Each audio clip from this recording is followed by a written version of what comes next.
Bouquin. C'est une initiative de Parasport Québec et en collaboration avec les éditions Flammarion.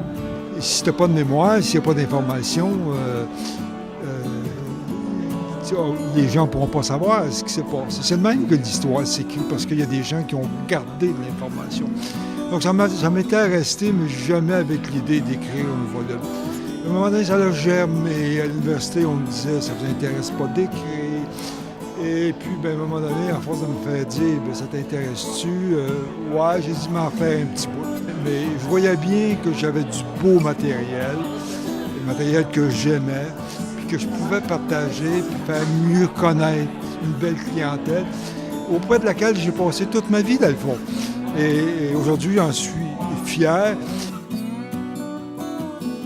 Je pense que c'est important d'avoir un héritage et de savoir où le sport vient pour inspirer les prochaines générations.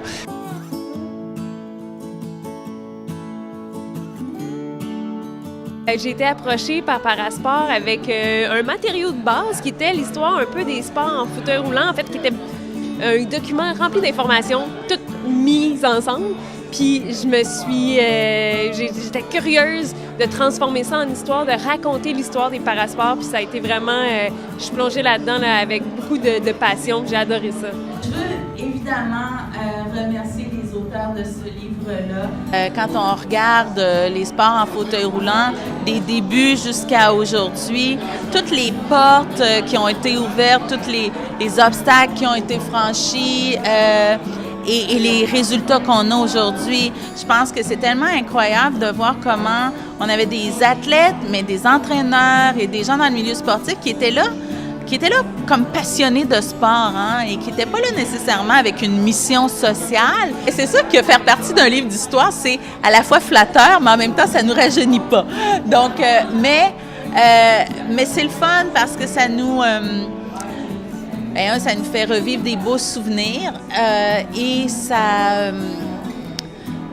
c'est très touchant. Je pense que c'est très touchant de se dire que chacun, à notre façon, à ma petite façon, on a fait partie de cette évolution-là, de l'histoire des sports en fauteuil roulant, mais aussi de façon plus large de l'image, de la perception et de la place des personnes handicapées au Québec.